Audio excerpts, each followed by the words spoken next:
Hello viewers, after long time back உங்களை பார்க்குறது வந்து ரொம்ப சந்தோஷம். ஸோ பாடி சிவசக்தி தியேட்டர் தெரியுதா? ஓகே, தியேட்டரில் தான் இருக்கேன். இங்கே எந்த படத்துக்காக இப்போ படம் பார்க்கலான்னு வந்திருக்குன்னா டாப் கன். இந்த பின்னாடி இருக்குது பாருங்கள், டாப் கன் படம் பார்க்கலாம் தான் வந்திருக்கேன். MI2 ரொம்ப சின்ன பையனாக இருக்கும் போது MI2 அந்த படம் வந்து அப்பா கூட்டு போயிருந்தார். மோஷன் தேட்டர் புரஷவாக்கத்தில் இருந்த மோஷன் தேட்டர், இப்போ அந்த தேட்டர் அங்கே இல்லை. அப்போ அந்த படம் பார்த்ததுலேருந்து டாம் க்ரூஸோட தீவிரமான ஃபேன். எந்த ஒரு படங்களையும் டாம் க்ரூஸோட படங்களை வந்து மிஸ் பண்ணுறது கிடையாது. ஸோ ஆனால் இந்த டாப் கன் வந்து ஒரு 3 நாளாக மிஸ் பண்ணிட்டேன். படம் வந்து May 27 அன்றைக்கி ரிலீஸ் ஆயிருந்தது. பட் வேறு ஒரு சில கமிட்மெண்ட் காரணமாக படம் வந்து பார்க்க முடியல. கிரிட்டிக்ஸ் வைஸ் இந்த படம் வந்து ஒரு பயங்கரமான வரவேற்பை பெற்றிருக்கு. ப்ரீவியஸாக வந்து டாம் க்ரூஸ் படங்களை கம்பேர் பண்ணும்போது ஒரு மிகப்பெரிய வரவேற்பு. படம் ரொம்ப நல்லா இருக்குது அப்படிங்கிற மாதிரி வந்து சொல்லியிருக்காங்க. ஸோ படம் எப்படி இருக்குது அப்படிங்கிறத பார்க்கலாம். இது வந்து ஒரு லேட்டான ரிவ்யூ தான். பட் இருந்தாலும் படம் எப்படி இருக்குன்றதை பார்த்துட்டு நம்ம இன்னும் தீவிரமாக டிஸ்கஸ் பண்ணலாம். ஒரு வழியாக படம் வந்து பார்த்தாச்சு.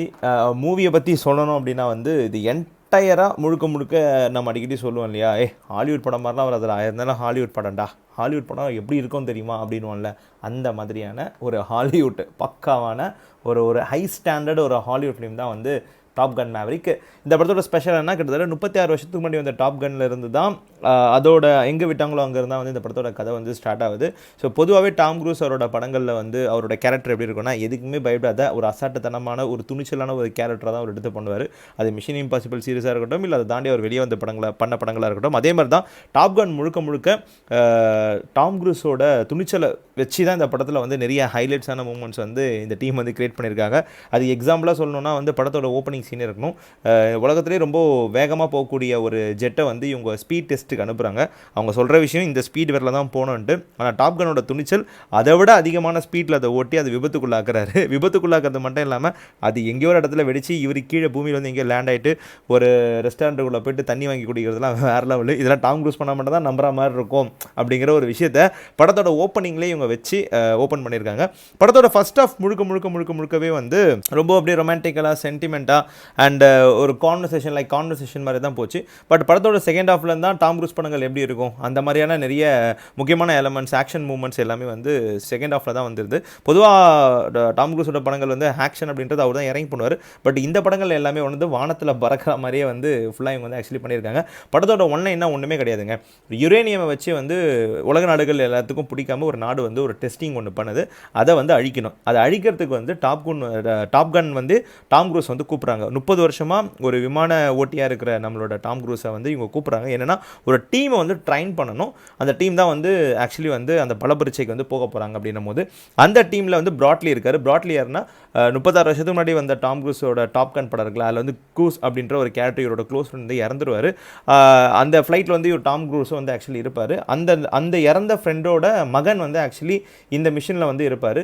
இப்போ இந்த மிஷனில் போகிறதுனால அந்த மகனோட உயிருக்கு, ஃப்ரெண்டோட மகனோட உயிருக்கு ஏதாவது ஆபத்து ஏற்பட்டுருமா அப்படின்ற ஒரு நெருடலோடு சேர்ந்த மாதிரி தான் இவருக்குள்ளே இருக்கிற நிறைய மனப்போராட்டங்களை வச்சு தான் அந்த படத்தோட கதை வந்து பண்ணியிருக்கு. அதுலேயும் வந்து செகண்ட் ஹாஃபில் வந்து முக்கியமாக சொல்கிற சீன் என்னென்னா, ஐஸ்மேன்ற ஒரு முக்கியமான கேரக்டர் இருக்கும்.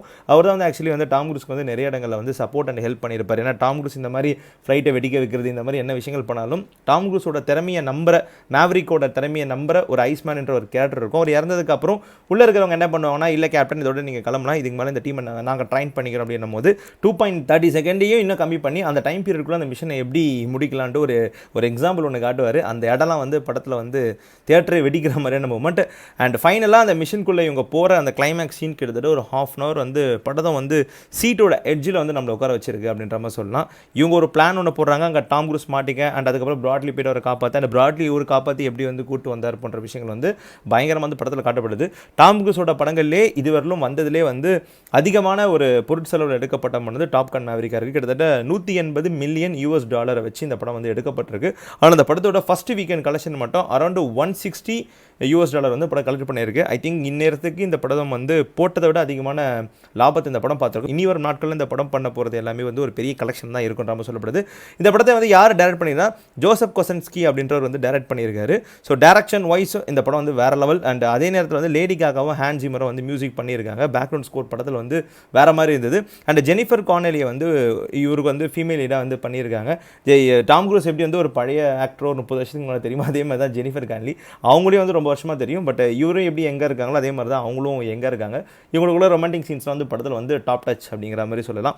ஓவராலாக டாப் கன் மேவரிக் எப்படி இருந்ததுன்னா, ரொம்ப நாளைக்கு அப்புறம் டாம் க்ரூஸோட படத்தை வந்து ரசித்து பார்க்குற ஒரு டாம் க்ரூஸ் படம். ரீசெண்ட் டைமில் அவரோட தி மம்மி போன்ற படங்கள்லாம் வந்து பாக்ஸ் ஆஃபீஸில் வந்து ஃபெயிலியரை வந்து தழுவி இருந்தது. பட் இந்த படம் வந்து ஒரு பெரிய கம்பேக் அப்படின்ற மாதிரி சொல்லலாம். அடுத்த வருஷம் ரிலீஸ் ஆக போகிற மிஷன் இம்பாசிபிள் பாகங்களுக்கான ஒரு ஹைப்பை கிரியேட் பண்ணுறதுல டாப் கன்னுக்கு வந்து ஒரு முக்கியமான இடம் இருக்குது. ஸோ நான் வந்து ஆக்சுவலி இந்த படம் வந்து தமிழில் தான் பார்த்தேன். பொதுவாக தமிழ் டப்பிங் டீம் வந்து இங்கே இங்கிலீஷ் படத்தை டப் பண்ணுறவங்க வந்து ஒரு மாதிரி கொஞ்சம் ஃபன்னாக தான் எடுத்துகிட்டு போவாங்க. பட் இந்த படம்லாம் அப்படி கிடையாது. இந்த படம் ஓவராலாக தமிழ் டப்பிங் வந்து ரொம்பவே சூப்பராக நேர்த்தியாக அந்த கதைக்கு என்ன தேவையோ அதை வந்து தமிழாக்கம் வந்து சூப்பராக பண்ணியிருந்தாங்க. தியேட்டரில் பார்த்து என்ஜாய் பண்ணுற ஒரு ஃபிலிம். நீங்கள் வந்து இந்த படம் ஓடிடியில் வந்தால் அதை பார்த்துக்கலாம் அப்படின்ற மாதிரி நினச்சிங்கன்னா ஒரு மிகப்பெரிய தியேட்டர் எக்ஸ்பீரியன்ஸ் வந்து நீங்கள் மிஸ் பண்ணுறீங்க. நான் ஹாலிவுட் ஃபிலிம் ரொம்ப விரும்பி பார்ப்பேன், இல்லை நான் சினிமாவை ரொம்ப விரும்பி பார்க்குற ஒரு விரும்பி அப்படின்னா டாப் கன் மேவரிக்கை வந்து நீங்கள் உங்களோட லைஃப்பில் வந்து மிஸ் பண்ணுறாதீங்க. இதுதான் என்னோட கருத்து. ஸோ அதே நேரத்தில் விக்ரம் கம்மிங் 3rd அன்றைக்கி ரிலீஸ் ஆகுது. Vikram early morning show plan பண்ணுறேன்.